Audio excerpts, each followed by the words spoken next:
Assalamualaikum warahmatullahi wabarakatuh. Apa kabar anak-anak semuanya? Kali ini kita akan membahas penilaian akhir semester 2 tahun kemarin sebagai bahan belajar dan juga untuk persiapan menghadapi TKM yang sebentar lagi akan kita laksanakan untuk pelajaran Pendidikan Agama Islam dan Budi Pekerti kelas 2. Nomor 1. Nabi Soleh diutus oleh Allah Subhanahu wa Ta'ala untuk kaum. Nama kaumnya Nabi Soleh itu adalah kaum Tsamud. Kalau Sodom ini kaumnya Nabi Lut.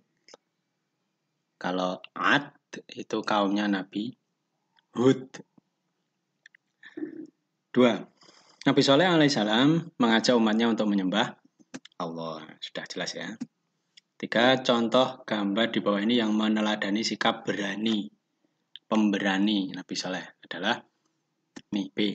Ini ada anak yang berani tampil di depan kelas, ya, pemberani dalam hal yang baik.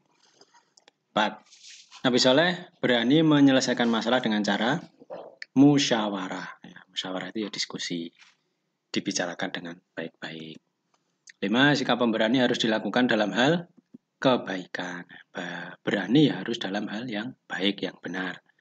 6. Nabi Soleh berdakwah kepada kaum, ya tadi namanya kaum Tsamud.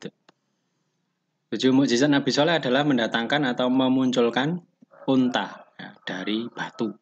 Batu itu terpecah kemudian muncul unta.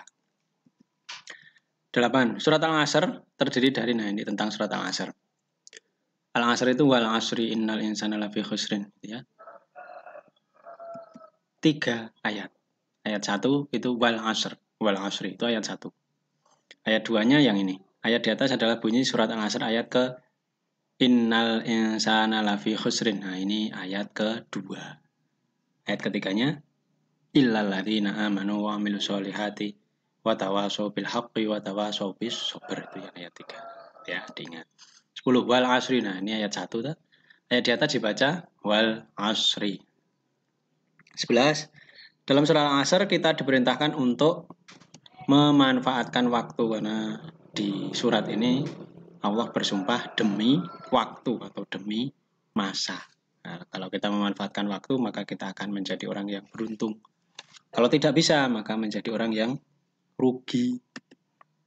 12. Anak yang malas belajar, nah ini contohnya, tidak memanfaatkan waktu untuk belajar malah malas-malasan. Termasuk anak yang merugi. 13. Al-Asr artinya waktu atau masa. Tapi kalau wal asri ada walnya di depan, artinya demi waktu atau demi masa. Wal di depan itu bisa berarti demi. Artinya untuk sumpah itu. 14. Bunyi ayat pertama surat Al-Asr adalah ayat pertama, ya bunyinya wal asr, wal asri. Itu ayat pertama. Ayat keduanya itu yang innal insana lafi khusr, itu ayat 2.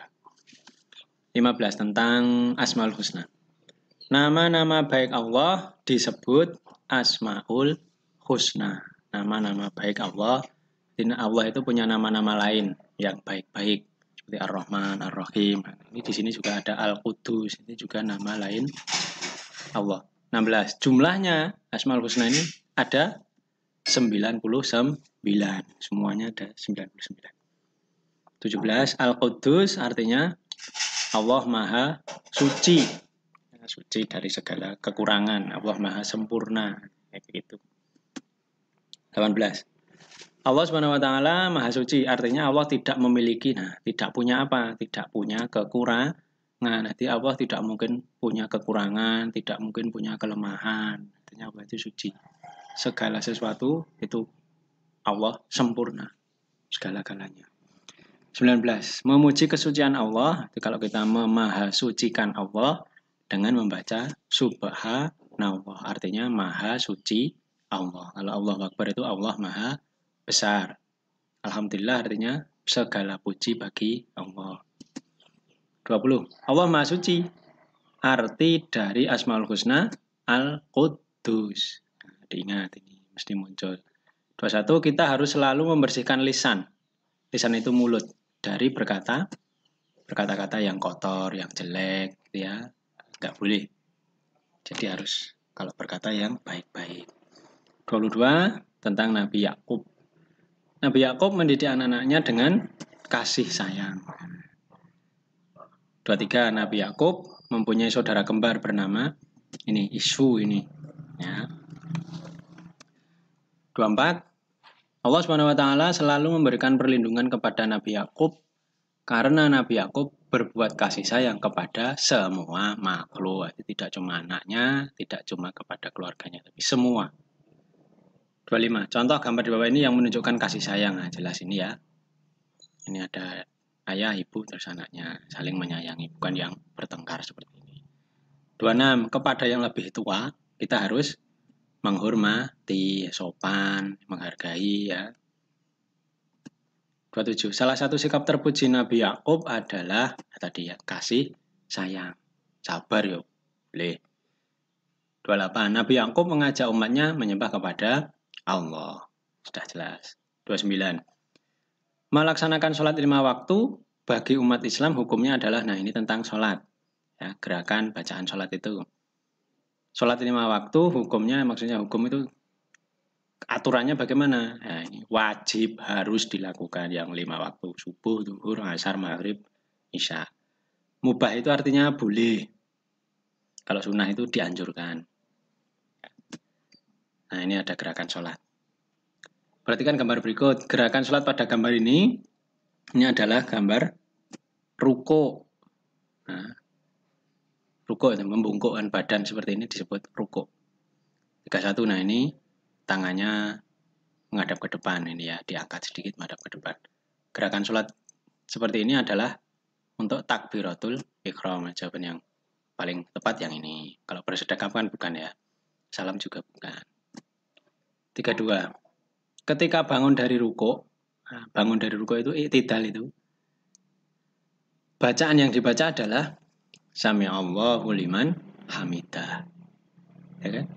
Sami'allahu liman hamidah Rabbana lakal hamdu dan seterusnya. 33. Subhana rabbiyal azimi wa bihamdih. Nah, 3 kali. Ini bacaan ketika sedang ruko. Nah, yang biasa kita baca itu bisa juga subhanakallahumma rabbana wa bihamdika Allahumma ghfirli. Nah, tapi ada juga yang membedakan ruko dan sujud. Nah, kalau ruko yang ini subhana rabbiyal azimi.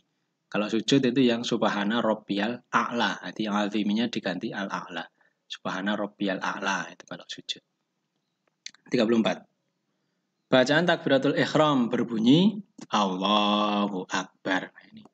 Inilah takbiratul ihram sambil mengangkat tangan, kemudian diikuti dengan bersedekap, itu takbiratul ihram. Allahu Akbar. 35. Tata cara melaksanakan sholat telah dicontohkan oleh Nabi Muhammad. Ya, jelas ya. Jadi kita itu mencontoh, meniru apa yang dilakukan oleh Nabi Muhammad. Ya rukuknya, ya sujudnya, tahiyatnya, dan seterusnya itu dicontohkan oleh Nabi Muhammad. Baik anak-anak, silahkan diperhatikan. Semoga besok bisa menjawab soal-soal dengan baik, dengan benar, dan nilainya juga bagus-bagus. Amin. Pesan akhiri, wassalamualaikum warahmatullahi wabarakatuh.